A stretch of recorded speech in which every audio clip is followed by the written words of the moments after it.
राज्यात म्हणजे आपल्या महाराष्ट्रात राज्याचे उपमुख्यमंत्री अजित पवार यांच्या खुर्चीखाली रशियन बॉम्ब लावण्याची घटना ही त्यांच्याच सूत्रांकडून घडलेली आहे.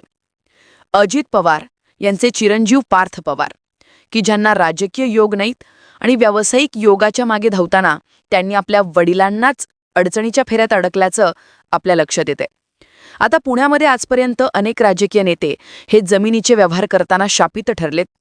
काही घरी गेले, काही राजकीय विजनवासात गेले. आता पुढचा क्रमांक कोणाचा असा प्रश्न पुणेकरांच्या समोर चर्चेला असताना पुणेकर विचार करत होते की मुरलीधर मोहोळ यांचा नंबर लागणार की आणखी कोणाचा. पण मुरलीधर मोहोळ यांच्या आधीच त्यांचे राजकीय प्रतिस्पर्धी असलेले अजित पवार यांचा नंबर त्यांच्या चिरंजीवांनी लावलेला आहे. पार्थ अजित पवार यांनी 1800 कोटी रुपयांची कोरेगाव पार्क इथली जमीन पदरात पाडून घेताना जो काही व्यवहार केलेला आहे त्यामुळं अजित पवारांच्या खुर्चीखाली दस्तूरखुद्द त्यांच्या कुलदीपकन एक रश्मी बॉम्ब लावण्याची घटना घडलेली आहे. आणि त्यामुळं एकच राजकीय हंगाम राज्यात सध्या सुरू आहे. आतापर्यंत 2 सरकारी अधिकाऱ्यांच्या विकेट पडलेल्या आहेत. आता पुढच्या विकेट आणखी कोणाकोणाच्या जाणार हेच मी आपल्याला संक्षिप्त स्वरूपात सांगण्याचा प्रयत्न करणार आहे. नमस्कार मित्रहो, मी राजेश कोचरेका आणि आपण पाहताय आपला आवडता चॅनल महाराष्ट्र फोकस न्यूज. मित्रहो, एखादी गोष्ट घडली आणि त्यामध्ये काहीतरी काळेबेरे आहे हे लक्षात आल्याबरोबर जो नेता तात्काळ आपली प्रतिक्रिया देतो, कदाचित त्या नेत्याचं नाव असेल देवेंद्र फडणवीस. आणि त्यामुळं हा व्हिडिओ सुरू करण्याच्या आधी सगळ्यात पहिल्यांदा आपल्याला अभिनंदन करावं लागेल ते देवेंद्र फडणवीसांचं. तर राज्याचा मुख्यमंत्री कशा पद्धतीने निर्णय घेतो आणि ते जनतेसमोर मांडतो त्याचं हे एक मूर्तिमंत उदाहरण आहे. त्याचं झालं असं, अजित पवार जे देवेंद्र फडणवीसांचे राईट टू हेड आहेत आणि देवेंद्र फडणवीसांचं अजित पवारांवर असलेलं बऱ्याच काळापासून प्रेम हे काही आता लपून राहिलेलं नाहीये. पण तेच प्रेमात भले अजित पवार किंवा त्यांचे कुटुंबीय जेव्हा काही चुकीचं करतील त्यावेळेला त्यांच्या चुकीला सुद्धा इतरांच्या चुकीप्रमाणे मोजण्याची किंवा लिहिण्याची जी काही हतोटी आहे ती देवेंद्र फडणवीसांनी दाखवलेली आहे. देवेंद्र फडणवीसांनी आत्ता तात्काळ याच जमीन घोटाळ्यामध्ये पहिली विकेट घेतली आहे ती सूर्यकांत येवले यांची. सूर्यकांत येवले हे पुण्याचे तहसीलदार आहेत आणि दुसरे हवेली क्रमांक 4चे दुय्यम निबंधक. पुण्यात कोरेगाव पार्क, आपल्या सगळ्यांना कल्पना असेल महाराष्ट्रातल्या जनतेला की कोरेगाव पार्क हा पुण्यातला किती महत्त्वाचा आणि किती लक्ष्मीची पावलं उमटलेला परिसर आहे हे मी आपल्याला काही सांगण्याची गरज नाहीये. मोठ्या प्रमाणात इथे निवासी सदनिका असलेले भाव आणि त्याहीपेक्षा व्यावसायिक सदनिका किंवा व्यावसायिक गाळ्यांचा व्यावसायिक आस्थापनांना असलेली प्रचंड किंमत याचा जर आपण विचार केला तर 42 एकरचा जो काही भूखंड आहे हा भूखंड अजित पवार यांच्या एका कंपनीला देण्यात आला. अजित पवार आणि पार्थ पवार हे काही वेगळे नाहीयेत. हे सगळे नेते आपापल्या मुलांसाठी अगदी जीव टांगणीला लावून काम करत असतात आणि त्यामुळे कदाचित माझा हा उल्लेख आपल्याला खटकला असेल. पण जर पार्थ पवार अजित पवारांचे चिरंजीव नसते तर त्यांना इतकी सवलत मिळाली असती का?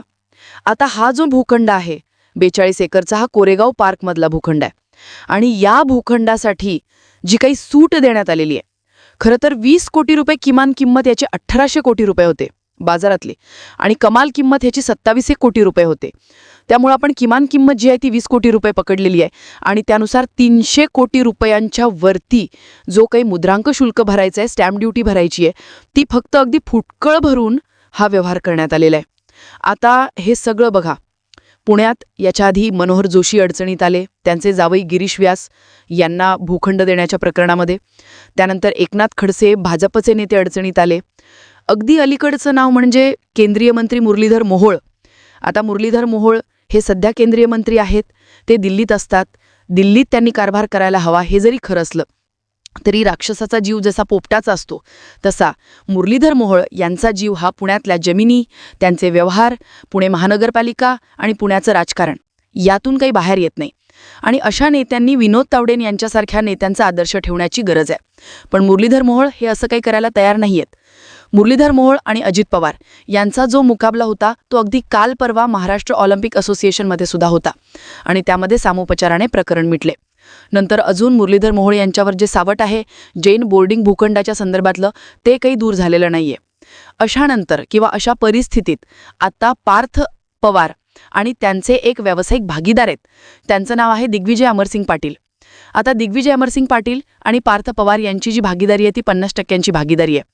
50-50% भागीदारी आहे आणि या भागीदारीतून पार्थ पवार यांनी हा जो अत्यंत मोक्याच्या जागेचा भूखंड आहे तो स्वतःसाठी मिळवला.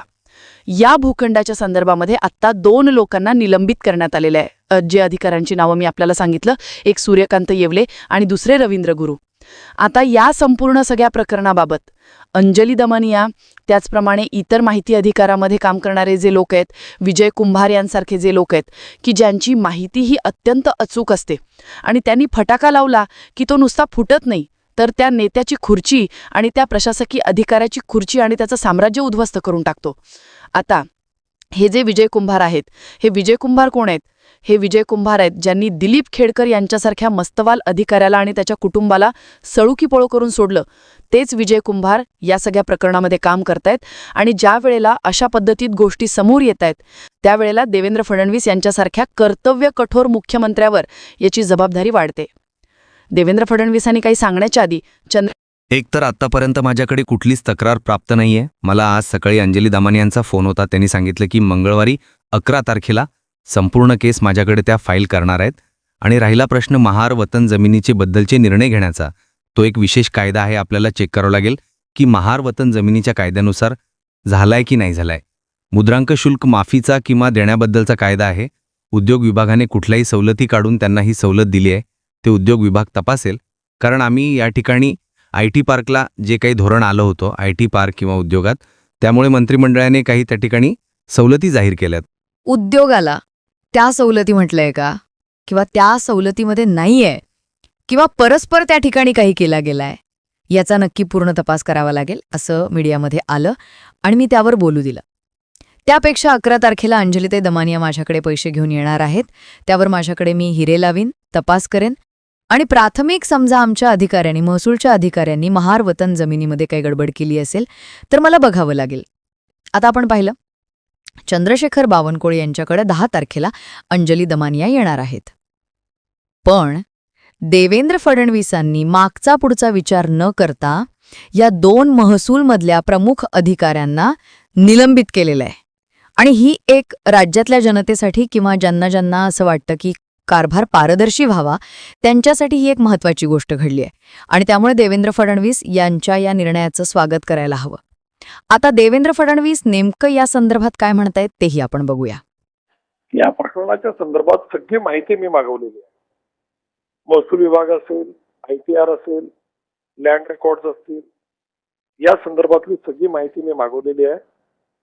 या संदर्भातले योग्य ते चौकशीचे आदेश देखील मी दिलेले आहेत आणि ही सगळी माहिती आणि जी काही प्राथमिक चौकशी आहे त्याच्या आधारावर या संदर्भात जे तुम्हाला सांगायचं ते मी सांगणार आहे. त्यामुळे अद्याप माझ्याकडे पूर्ण माहिती आलेली नाही. प्रिमा फेसी जे मुद्दे समोर येत आहेत ते मुद्दे गंभीर आहेत. ते मग त्याची योग्य प्रकारची माहिती घेऊनच बोललं पाहिजे. त्या दृष्टीने मी ही माहिती आज सकाळी माझ्याकडे येणार आहे. ती माहिती आल्यानंतर तुम्हाला या संदर्भात शासनाची पुढची दिशा काय, याच्यात कारवाई काय, या सगळ्या गोष्टी सांगण्यात येतील. आता मुख्यमंत्र्यांना हे सगळं का सांगावं लागलं, तर विरोधकांनी एकच कल्ला केला. हिवाळी अधिवेशन अगदी तोंडावर आलेलं आहे आणि त्याच दरम्यान हे सगळं आता सुरू झालेलं आहे.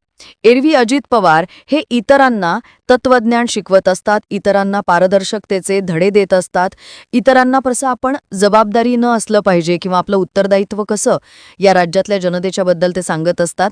अगदी प्रशासकीय अधिकाऱ्यांपासून आपल्या पक्षातल्या नेत्यांपासून मित्रपक्ष आणि मधल्या नेत्यांपर्यंत सगळ्यांची शाळा करण्यामध्ये अजित पवार आघाडीवर असतात. आज अजित पवारांची शाळा त्यांच्या स्कूल दीपकनं केलेली आहे आणि आता त्या शाळेचं महाविद्यालय होणार की विद्यापीठ होणार हे आपल्याला नजीकच्या काळात कळणार आहे. आता ह्या संपूर्ण सगळ्या प्रकरणामध्ये जर आपण बघायचं झालं तर 300 कोटींची मुद्रांक शुल्क भरायला हवं होतं, पण ते फक्त 50 कोटीवर निभावण्यासाठी आलं. आता हे सगळं होत असताना या IT पार्कला ज्या विभागांनी ही सूट दिल्याचं सांगितलं जात आहे, त्या विभागाचे जे काही प्रमुख आहेत किंवा मंत्री आहेत, उदय सामंत, त्यांनी लगोलग घेऊन आपली खुर्ची काही जाणार नाही किंवा आपल्याला कुठे फटका बसणार नाही याची काळजी घेतली आहे आणि त्यांनी सांगितलेलं आहे की अशा पद्धतीची कोणतीही सूट आम्ही दिलेली नाहीये. त्याबद्दल स्वतः उदय सामंत काय म्हणतायत ते पण आपण बघूया.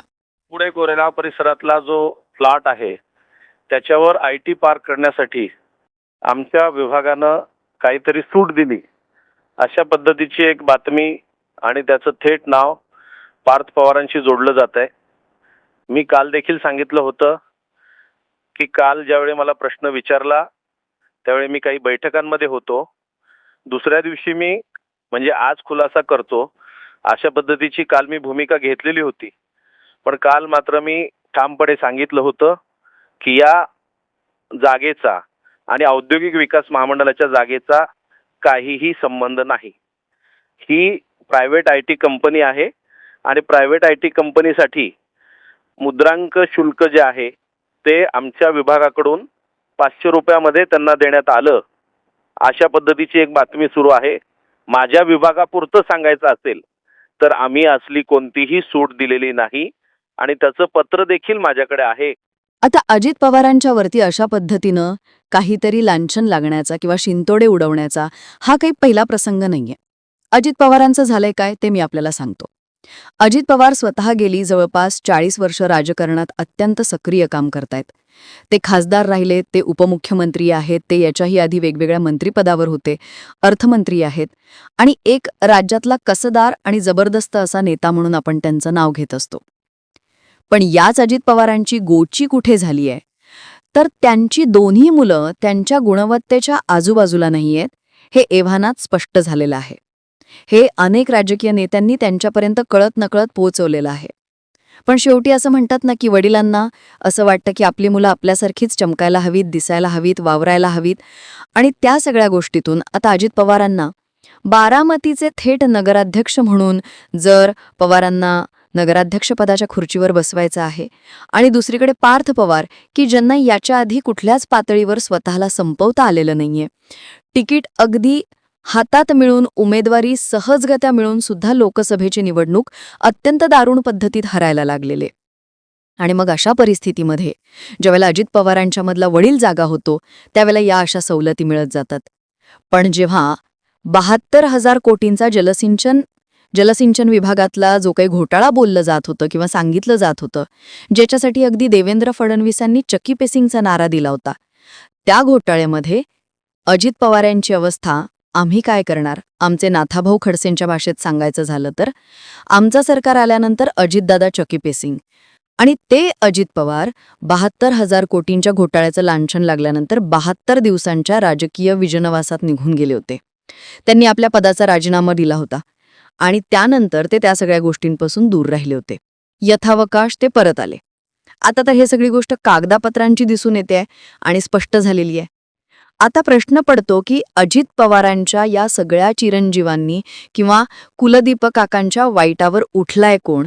तर आता सगळ्या राज्यभरामध्ये ज्या विधानसभा घोषित झालेल्या आहेत तिथे भाजपनं स्वबळाचा नारा दिलेला आहे.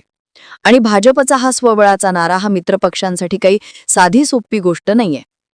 हे जे काही मित्रपक्ष भाजपने एकत्र केलेले आहेत, मग त्यामधले आमदार असतील, खासदार असतील, यातले बहुसंख्य धड नाहीयेत. आणि त्यामुळंच आता राज्यातल्या वेगवेगळ्या भागांमध्ये असे अनेक नेत्यांचे पार्थ अशा वेगवेगळ्या घोटाळ्यांमध्ये अडचणीत येताना आपल्याला दिसतील. पुण्यामध्ये राष्ट्रवादी काँग्रेस, अजित पवार आणि भारतीय जनता पक्ष यांच्यामध्ये प्रचंड राजकीय घमासान होण्याची शक्यता ही समोर येते.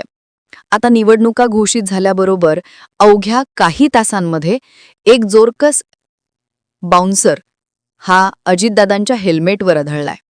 या हेल्मेटवर उधळलेल्या बाउन्सरनं अजितदादा आणि त्यांचं संपूर्ण कुटुंब हल्लं नसेल तरच नवल. आता महाराष्ट्र ऑलिम्पिक असोसिएशनमधला असलेला मोहोळ पवार यांच्यातल्या काही वादाची काही किनार या सगळ्या गोष्टीला आहे का?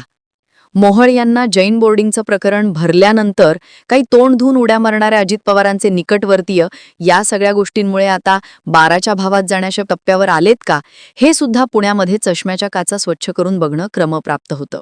अजित पवारांनी जेव्हाच्या वेळेला जलसिंचनमधला घोटाळा झाला तेव्हा 72 दिवसांचा जो काही राजकीय विजनवास पत्करला होता, आता पार्थ पवार आल्यामुळे अजित पवारांवर आणखी नेमकी कोणती आणि कशी वेळ येणार आहे हे देवेंद्र फडणवीसांच्या येणाऱ्या काही निर्णयांवर अवलंबून आहे. या संपूर्ण सगळ्या प्रकरणांसाठी अतिरिक्त मुख्य सचिव विकास खारगे यांच्या अध्यक्षतेखाली एक चौकशी समिती नेमण्याचा सुद्धा अत्यंत उत्तम निर्णय हा फडणवीसांनी घेतलेला आहे. आणि त्यामुळे आता देवाभाऊंच्या या एका पाठोपाठ घेतलेल्या काही महत्त्वपूर्ण निर्णयांमुळे पार्थ पवार गोत्यात येणार की अजित पवार गाळात येणार हाच खरा प्रश्न आहे. मित्रहो, आपल्याला काय वाटतं? राजकीय नेत्यांची ही मुलं त्यांच्यासाठी ही भविष्यातली राजकीय सोय होण्याऐवजी तीच त्यांची अडचण ठरलीये का? अत्यंत सुमार क्षमतेच्या राजकीय नेत्यांच्या मुलांना पुढे आणण्याच्या प्रक्रियेमध्ये हे बडे राजकीय नेते स्वतःच अडचणीत येत आहेत का? आपल्याला या संपूर्ण पार्थ पवार आणि अजित पवार यांच्या प्रकरणाबद्दल काय वाटतं? मुख्यमंत्र्यांनी अजित पवारांचा राजीनामा ताबडतोब घेऊन ज्या वेळेला या सगळ्याचं पापक्षालन होईल किंवा या सगळ्याचं निराकरण होईल तेव्हा त्यांना पुन्हा सन्मानाने मंत्रिमंडळात घ्यावं असं आपल्याला वाटतंय. अजित पवार या सगळ्या गोष्टीचं प्रायश्चित्त घेतील का? आपल्याला जे वाटतंय ते आपण या व्हिडिओच्या खाली असलेल्या इनबॉक्समध्ये व्यक्त करा मित्रहो. आणि असेच काही थेट, अचूक, बोल्ड आणि बिनधास्त व्हिडिओ पाहण्यासाठी आपण महाराष्ट्र फोकस न्यूजला सबस्क्राईब करायला विसरू नका. कारण आपण नुसता व्हिडिओ बघून, लाईक करून तो शेअर करत आहे हे जरी आमच्या लक्षात येत असलं तरी आपण सबस्क्राईब करणं ही सुद्धा आमच्यासाठी एक महत्त्वाची गोष्ट आहे. आणि हे संपूर्ण यूट्यूब चॅनल निशुल्क आहे, त्यामुळे आपण सबस्क्राईब करण्यासाठी कोणताही हात आकडता घेऊ नका. इतकंच सांगते आणि इथेच थांबतो. पुढे घडणाऱ्या गोष्टी आणि घडामोडी लवकरात लवकर आम्ही आपल्यापर्यंत घेऊन येऊ.